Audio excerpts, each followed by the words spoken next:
Bonjour à tous, on se retrouve pour une petite review de l'épisode 3 des 4 cavaliers de l'Apocalypse, la suite de Seven Deadly Sins.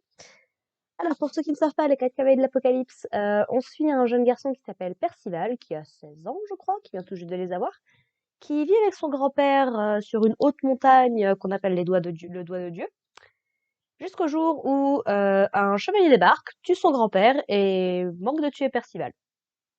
Grosso modo, c'est un petit peu ça le plot de l'épisode 1. Dans l'épisode 2, qu'est-ce qu'on avait vu?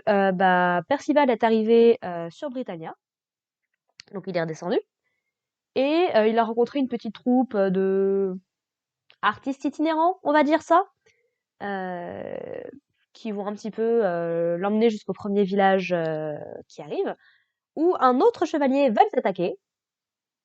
Donc voilà, la vie est plutôt tranquille pour Percival depuis qu'il est descendu, hein. Franchement, c'était sympa à son grand-père de lui avoir dit de descendre sur Britannia, l'aventure, tout ça, c'était cool.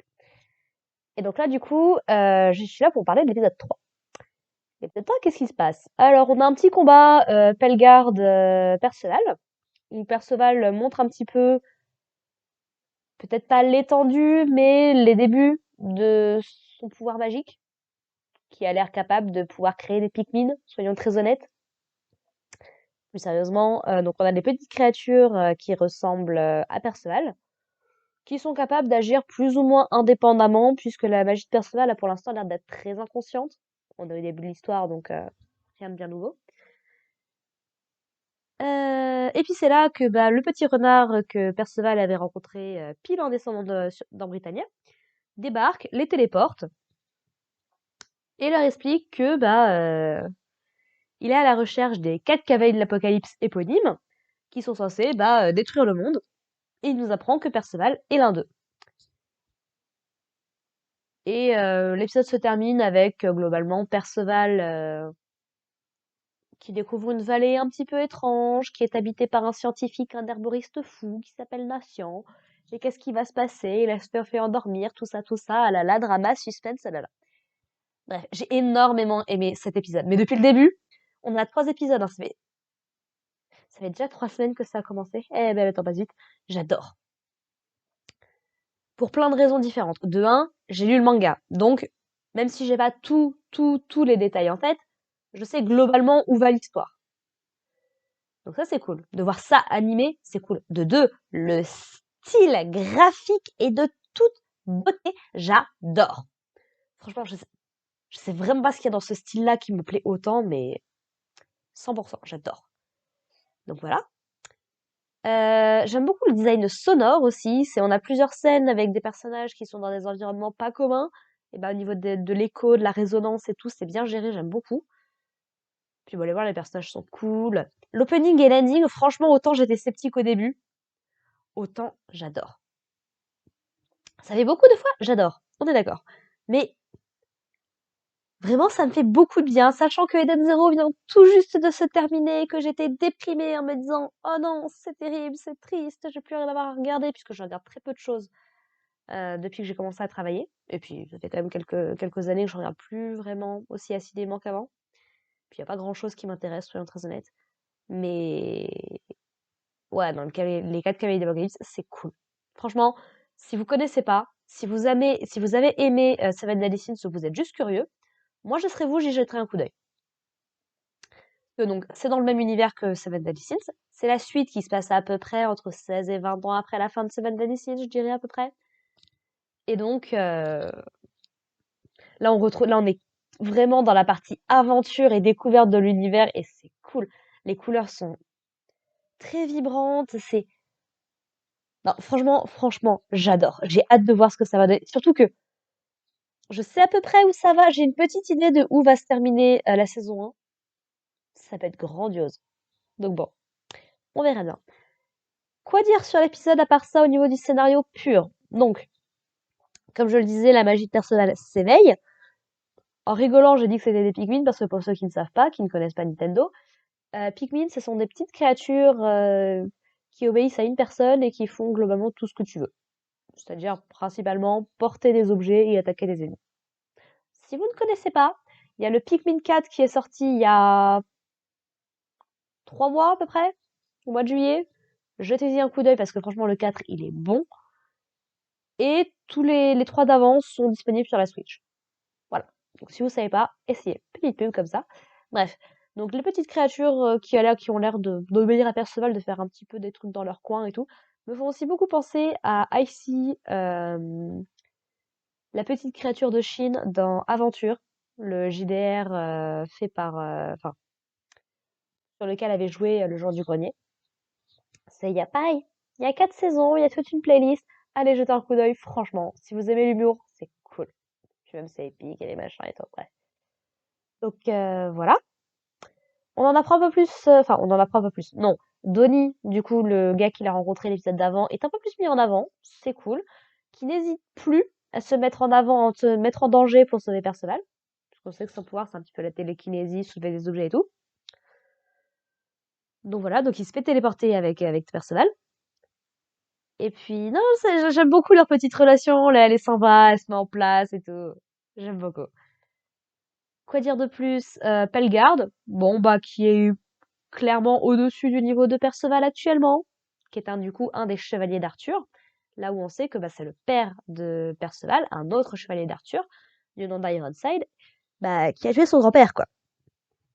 Enfin, son grand-père, si c'est effectivement lié par le sens, de mémoire, il me semble pas, hein. C'est là, je vous raconte des trucs, je sais même pas si ça a un jour été confirmé, mais vu le setup, ça me paraît très bizarre quand même. Donc voilà, il se retrouve téléporté sur la carcasse d'un immense dragon. J'aime beaucoup ce que ça rend.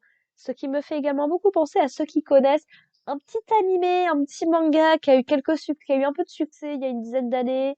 Un truc qui s'appelle, je crois, l'attaque des titans.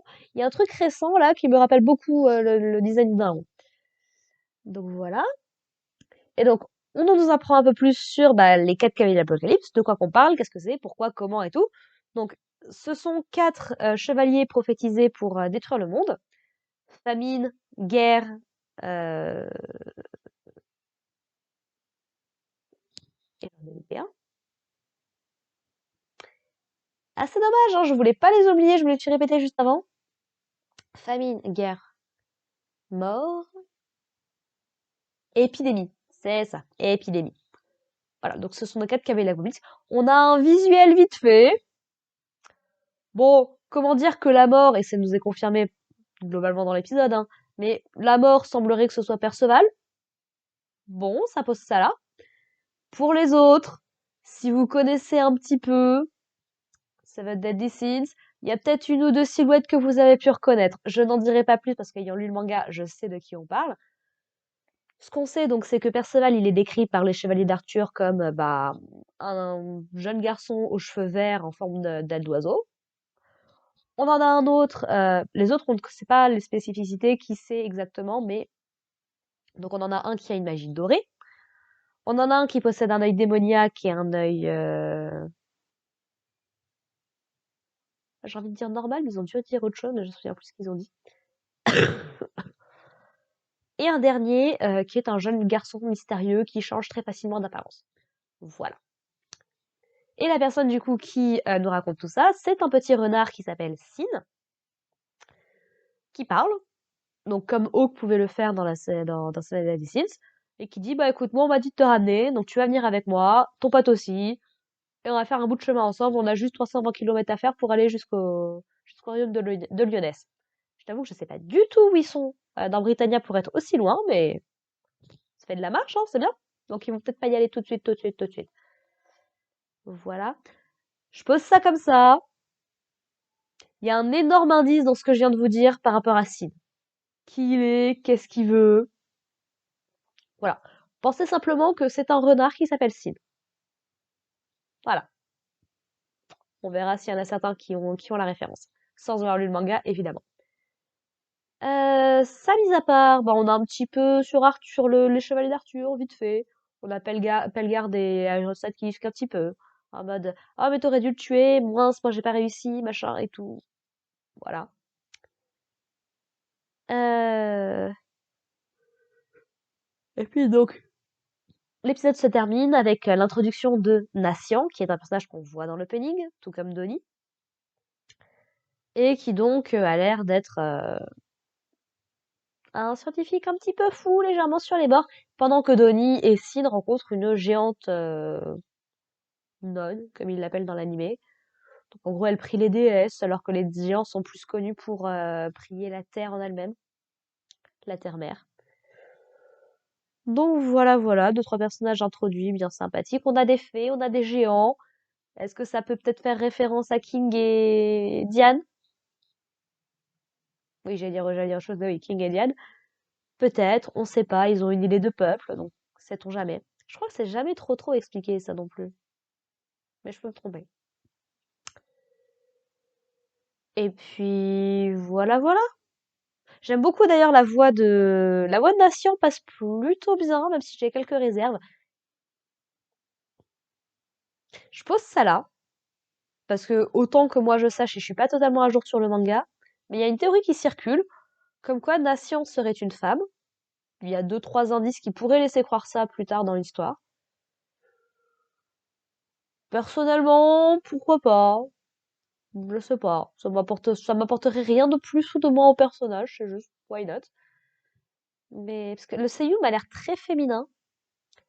Mais s'il y a bien une chose que je sais, c'est qu'il ne faut jamais, absolument jamais, se fier au genre d'un seiyuu pour en déterminer le genre du personnage. Parce que pour ceux qui ne le sauraient peut-être pas, euh,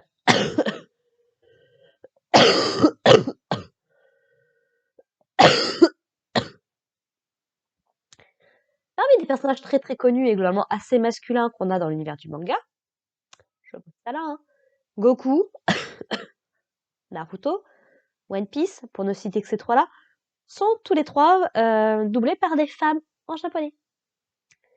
Donc arrêtez de penser que parce qu'un personnage a telle ou telle voix, c'est forcément qui va avec. Sinon, là j'aime beaucoup la voix de Sin. La voix de Sin lui correspond parfaitement. Autant Dacian, faudra voir, et autant Perceval, je comprends toujours pas, mais dans l'idée ça passe.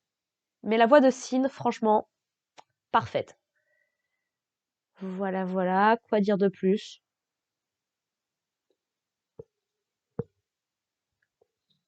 Non, bah rien d'exceptionnel, à ma foi. C'est un bon petit épisode que j'ai beaucoup aimé. Je vais essayer de poster la review un peu plus tôt cette fois. Vous me direz, on est vendredi quand j'enregistre, donc le prochain épisode est dans 2 jours.